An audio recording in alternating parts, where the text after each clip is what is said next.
This is my sanctuary.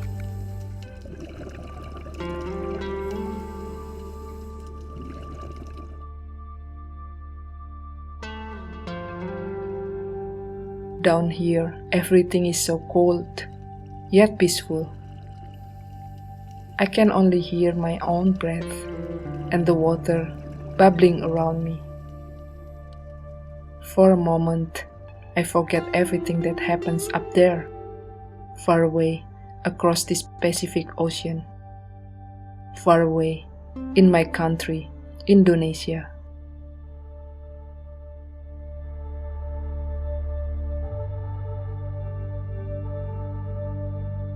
Down here, for a moment, I feel my own silence.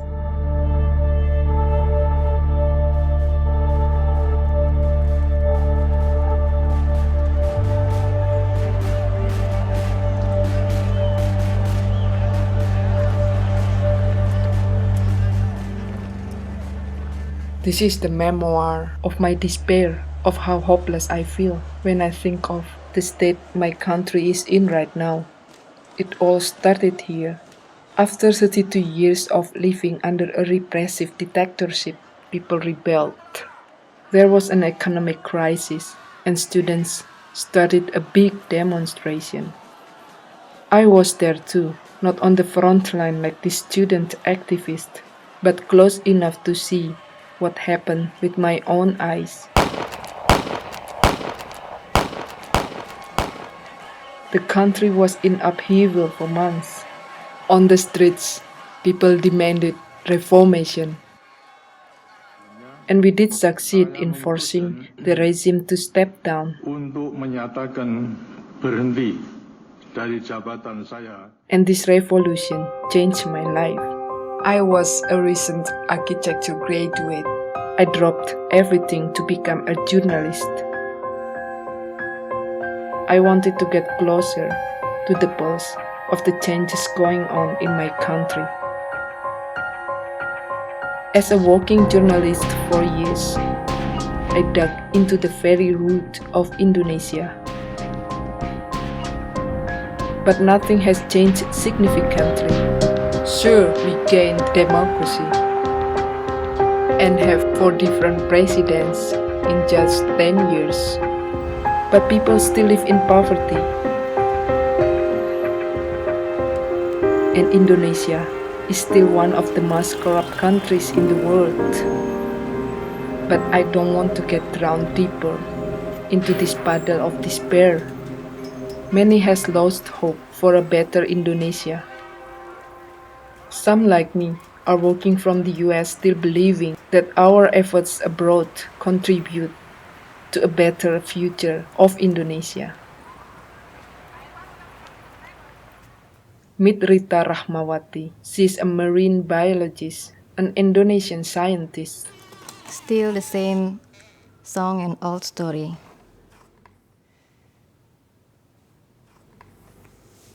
Nothing changes yet in Indonesia.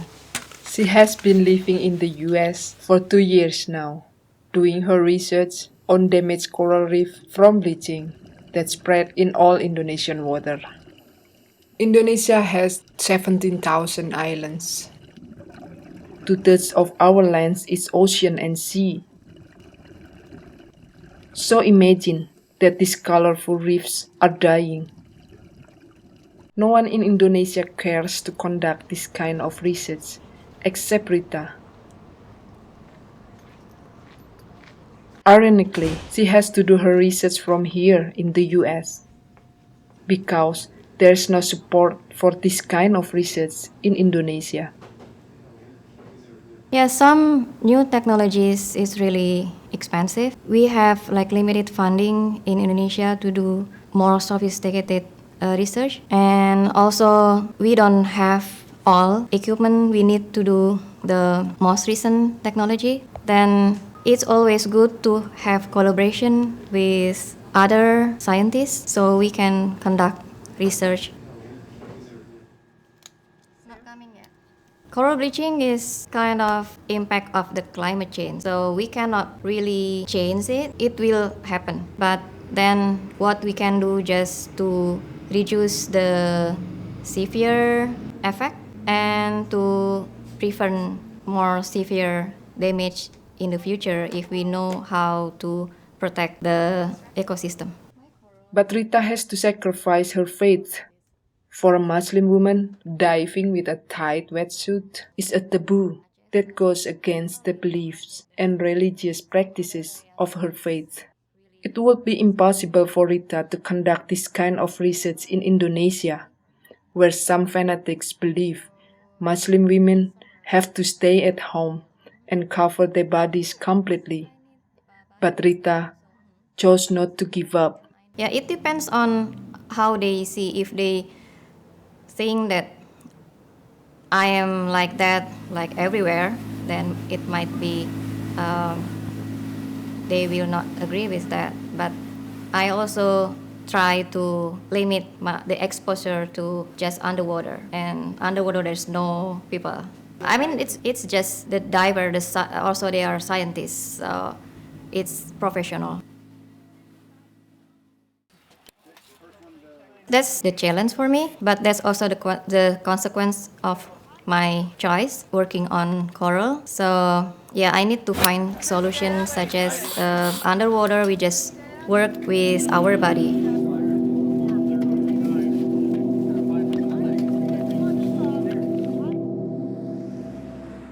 Lindawati has been living here for more than 10 years now. Saya kerja di sini jaga orang tua, kadang babysitter, terus apa saja yang orang perlu, cleaning rumah pun saya mau, asal punya hasil halal dan bisa cukup. Kerja di Marina del Rey itu sebagai house cleaning, bantu nenek orang udah tua, dia masih kerja di restoran. Jadi dia off-nya cuma 1 minggu 1 kali. Jadi dia terlalu capek, jadi minta tolong saya, suruh ya seperti di rumah sendirilah, ada cleaning, ada laundry, sedikitnya telika. Terus terutama itu tanaman.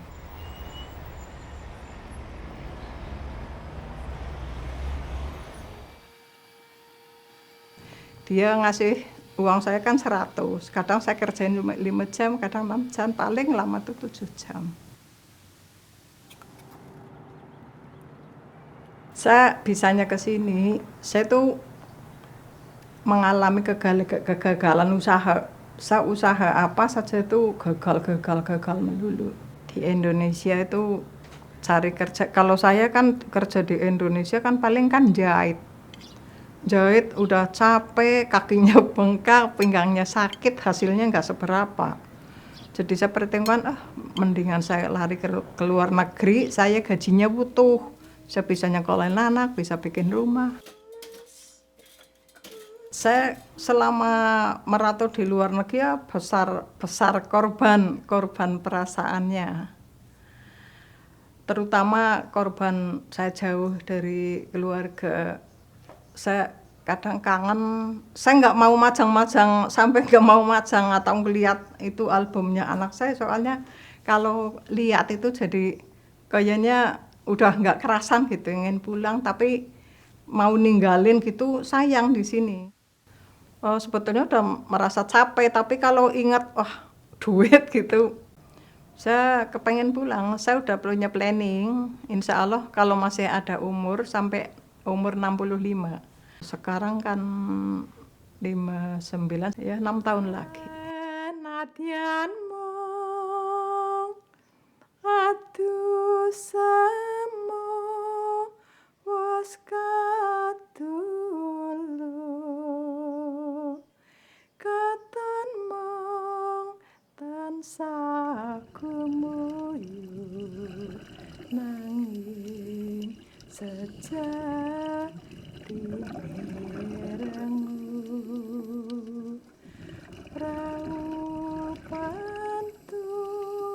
Every summer, Rita has to go back to Indonesia to collect coral samples for her research. She has to dive in dozens of places, for months. Here, she has to maintain her diving skill consistently. We dive together. Both of us love diving. First, I do dive just for my research, but then later I found that it's amazing and it's nice to do dive and you can see other world underwater and you will be addicted. Especially in Indonesia, because every site they have unique ecosystem, so you will see different view. Somehow, everything down here reminds us of home. Down here, I try to understand what is her world of striving, which is very tangible but silent.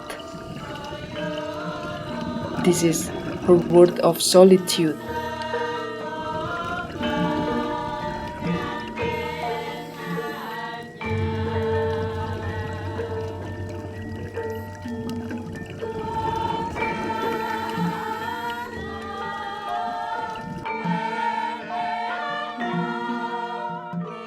Udah nggak ada taranya. Saya kangennya udah. Tapi saya orangnya nggak bisa lepas dari nyanyi gitu. Gamelan itu memang hobi saya. Hobi saya itu kesenian Jawa, jadi untuk melestarikan kebudayaan Jawa. Di sini tuh jarang yang pada seneng Jawa. Jadi di gamelan itu yang orang Jawanya asli tinggal 5 orang apa. Saya sinden. Ya sindenan orang seminggu sekali latihannya, buka bukunya pun waktu di gamelan aja, di rumah nggak ada sempat untuk belajar. Gamelan became her remedy.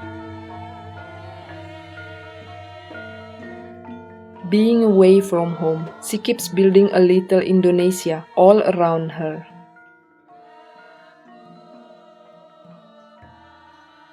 Jadi saya kesini, saya bilang, Mama mau ke Amerika paling 4 tahun ya. Iya. Terus lama-lama saya rasakan kok cari uang itu sisa untuk hidup saya, keperluan hidup saya di sini masih ada sisa, bisa disimpan. Selain itu saya nyambi bikin tempe. Orang 1 minggu itu 1 minggu penghasilan dari tempe itu 1 bulan ya, itu dibikin minim itu 800 lebih. Tadinya iseng-iseng cuma ingin untuk dimakan sendiri, tapi temen bilang katanya tempenya enak, coba bikin untuk saya gitu. Soalnya dari Sabtu pagi itu saya udah ke market beli yang persiapan untuk dijual hari Minggu. Dari pagi sampai Minggu pagi saya nggak tidur cuma 1 jam. Nanti kalau udah selesai packing saya ini delivery ke toko, terus pulang dari toko saya baru tidur. In the meantime, giving up is not Rita's and Linda's option right now. For a glimpse, this is how corruption is handled in my country. A year ago, the members of the House of Representatives had a real fight over a bank bailout decision made by the Minister of Finance, Sri Mulyani. The politician who opposed her tried to force her to step down. Sri Mulyani chose to leave Indonesia and took a position as the World Bank Managing Director in Washington, D.C. Meanwhile, many Indonesians know and believe that Sri Mulyani is the only government officer who still has integrity. They trusted her as the finance minister. I met her here in Washington, D.C. This is the first time she gives an interview to Indonesian since she moved to the US. Being Indonesia, especially coming from Asia, this is also the first time for the Indonesian, especially also women in this case, to be able to reach that position. Because that never happened before. Coming from the developing country, they always have a question whether we have the ability to perform that function. That kind of question is certainly can be easily overcome when we join the bank and then they see how we work and how we think, how we lead, how we organize ourselves. During her tight schedule as a managing director, she keeps managing her time to teach and inspire Indonesian people. But for political reasons, she decided not to talk about her resignation. In the sense that the frustration or deep concern or worry in this case of many people, whether Indonesia can really fix this problem of corruption. For example, like my own case, I know that being a minister of finance with such a huge power and especially with a huge money, if you can call it that way, actually the temptation is there. But I never treat that money as my money or my grandfather money, grandmother money. This is a public money. The people want a clean governance. They want to have people who has the integrity because they believe that I'm serving the country. I'm not serving only a certain group, my friends, my political party colleague, and so on. So this has become the challenge. I know combating corruption is never going to be an easy task, especially when integrity and law enforcement are each other's worst enemy. I must say that developing the country or managing the country or improving a country, it will be a long process. And especially for Indonesia, which is very diverse. We have multicultural, multi-religious, we even have a multi-languages. And that will require a stronger institution. As long as people of Indonesia see there is a progress, meaning that if there is a corruption, there is a mechanism to deal with it, then people has a hope. Hope is the last word we should keep in our hearts. For myself, I see that it's still very hard, as I know many Indonesian people still struggling collecting money cent by cent to stay alive.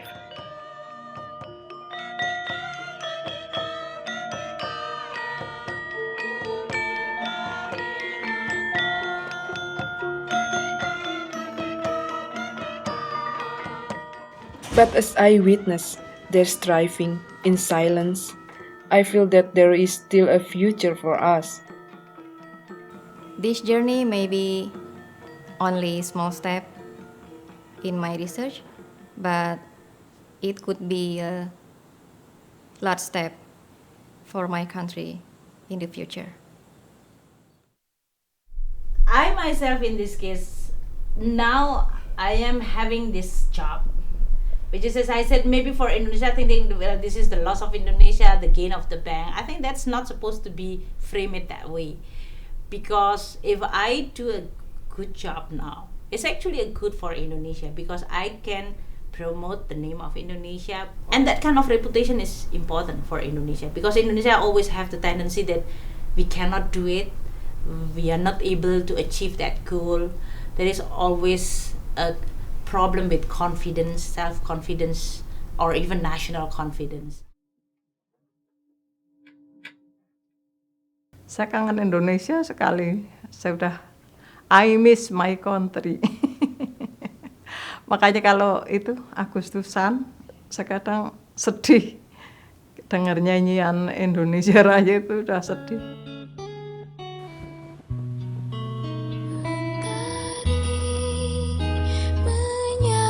And finally, this memoir is not about me or us today. It is about the future of my son and millions of Indonesian children. Their future is in our hands.